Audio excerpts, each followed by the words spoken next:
जमींदार का लौंडा था, सुन लीजिएगा, उसकी फुफ्फू जो है अंग्रेज को रात में रखती थी, आजकल ओवैसी का झंडा लेकर घूम रहा है। भाजपा को भी सबक सिखाएंगे, 40 सीटों पर महागठबंधन इंडिया को जिताएंगे। मैं गाली देता हूँ, ऑफिस के अधिकारी जो चोर है उसको देता हूँ, मैं गाली देता हूँ जो हरामी किस्म के लोग हैं जो समाज को दूषित कर रहे हैं उनको देता हूँ। 10,000 झाड़ू वाली के देवे के बाद ठोकरा के 4,500 दिया होता है तो पूछो नहीं कितना खाता में चला रही है, तो 4,500। एगो जाली आदमी 40 बीघा पुराना जो है, पुराना बिरलोरी को 100 रुपये की धरती है, जूझ की धरती है, उसको जाली करवा के अपने बाप के नाम पर रोशनी करा लिया। संदेश दे दीजिएगा कि बड़ा पोखरा 28 करोड़ में बनवाने जा रहे हैं, टेंडर होगा। और तोरा बाबूजी जो जाली जमाबंदी कराए हैं ना, होशियार हो जा, होशियार। वो जमाबंदियां भी 1-2 महीने में कैंसिल करेंगे, जाओगे पोखरा जोतने।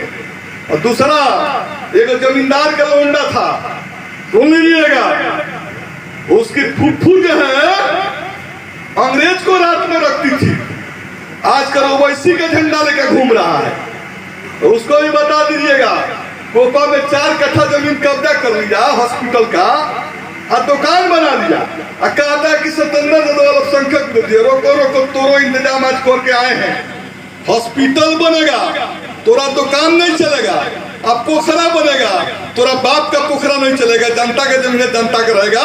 ये संदेश के साथ जो घूम रहा है ना, जितना अभी विधायकी नहीं किए थे, 6 महीना से विधायकी शुरू किए हैं, साज के रख देंगे, साज के रख देंगे, साज के। मेरा नाम सत्येंद्र यादव है और मैं लड़ाई से आया हूं। तुम जो भाजपा का लौंडागिरी कर रहे हो, सामंतों के दरवाजे पर साले जाके थूक चाटते हो और सत्येंद्र यादव से सवाल करते हो, 3 महीना में सब इंतजाम कर देंगे। और मांझी जो विकास के रास्ते पर है, विकास के रास्ता पर चलेगा। सदन के अंदर भी लड़ते हैं, सड़क पर भी लड़ते हैं और अधिकारियों से भी लड़ते हैं। लुकाता के विधायक बड़ी गाली देता है, आप जान लीजिए कि हम गाली देते हैं। गाली किसको देते हैं? गांव को, दलाल को देते हैं, जिसका काम है गरीब को ठगना। मैं गाली देता हूं, ऑफिस के अधिकारी जो चोर है उसको देता हूं। मैं गाली देता हूं जो हरामी किस्म के लोग हैं जो समाज को दूषित कर रहे हैं उनको देता हूं। तो उनकी चमड़ी इतनी मोटी हो गई है ना, उनकी पहुंच इतनी मजबूत है कि बिना उनके धकियाले लतियाले जनता का काम नहीं हो सकता।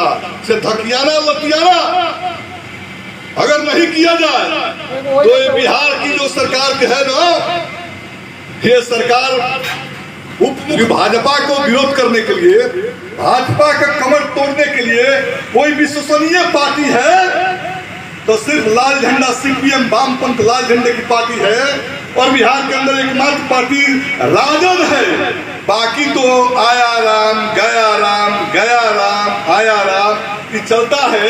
तो ये मत समझिएगा, ये जो बिहार में भाजपा के खिलाफ लोग खड़े हैं वो आपकी कमाई है, ये लाल झंडे और राजद की कमाई है, किसी दूसरे की कमाई नहीं है। और इसलिए इस पूंजी को बचाने के लिए, सुन लीजिए, इस पूंजी की बचाने के लिए हम हर कोशिश करेंगे। ये लड़ाई बिटरे नहीं करने जा रहे हैं, भाजपा को भी सबक सिखाएंगे, 40 सीटों पर महागठबंधन इंडिया को जिताएंगे। इस नारे के साथ उतरेंगे, लेकिन इस नारे का मतलब ये मत समझिएगा कि सिर्फ मलाई आप खाइएगा और बिहार की जनता ठन ठन गोपाल करेगी, ये नहीं होगा। मलाई आप खाइएगा तो बिहार की जनता को खिलाना पड़ेगा।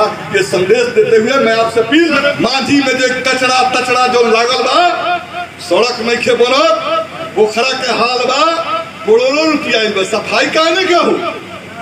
सवाल हमरे से पूछल जाई, दीघा पोखरा के का होई?